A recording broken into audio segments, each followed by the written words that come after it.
ابو سعید خدری رضی اللہ تعالیٰ سے روایت ہے کہ پیارے رسول صلی اللہ علیہ وسلم نے فرمایا، جس شخص کی 3 بیٹیاں یا 3 بہنیں ہوں، یا 2 بیٹیاں یا 2 بہنیں ہوں، پس وہ ان کے ساتھ اچھا برتاؤ کرے، حسن سلوک سے پیش آئے، ان کے بارے میں اللہ سے ڈرتا رہے، اس شخص کے لیے جنت ہے۔ اللہ نے بیٹیاں دی ہوں یا اس کی کفالت میں بہنیں ہوں، 3 ہوں یا 2 ہوں، اور پھر ان کے ساتھ حسن سلوک کرے اور ان کے معاملے میں اللہ سے ڈرتا رہے، ان کی تربیت میں، ان کے ساتھ معاملہ کرنے میں اور ان کے لیے فیصلے کرنے میں اللہ سے ڈرتا رہے، تو پیارے رسول صلی اللہ علیہ وسلم نے فرمایا اس شخص کے لیے جنت ہے۔ اور ایک اور ارشاد فرمایا کہ رسول فرمایا کہ تم میں سے کسی کے ہاں 3 بیٹیاں یا 3 بہنیں ہوں اور وہ ان سے سلوک کا برتاؤ کرے تو وہ ضرور جنت میں داخل ہوگا۔ عائشہ فرماتی ہیں،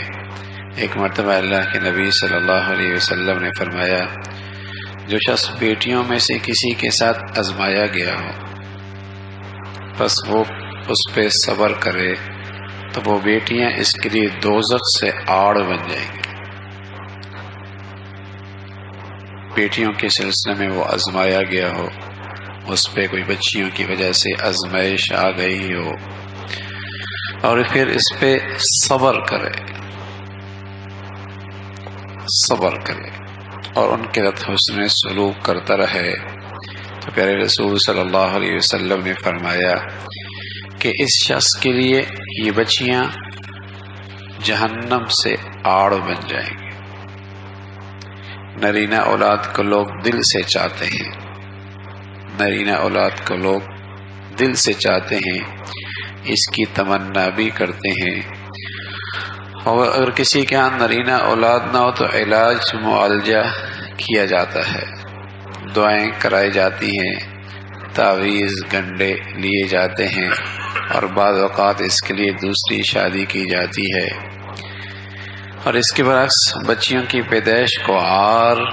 اور بار سمجھا جاتا ہے،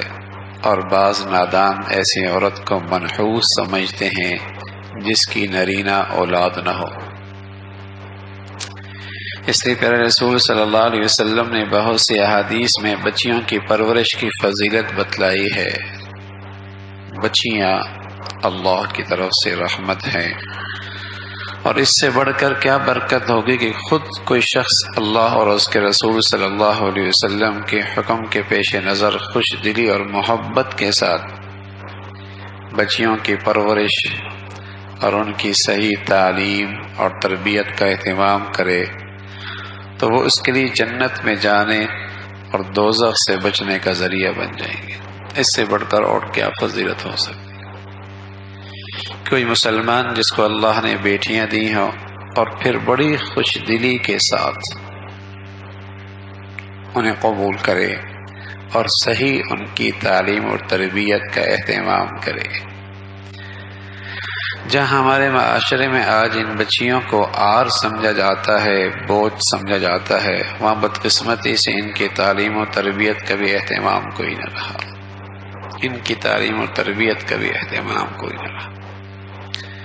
تو اتنی بڑی دولت اللہ کی طرف سے ملی ہے اور اسے یوں ضائع کر دیا۔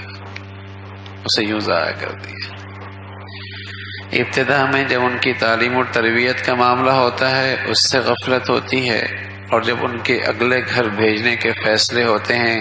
اس میں بھی نادانی ہوتی ہے۔ اس بات کا لحاظ نہیں رکھا جاتا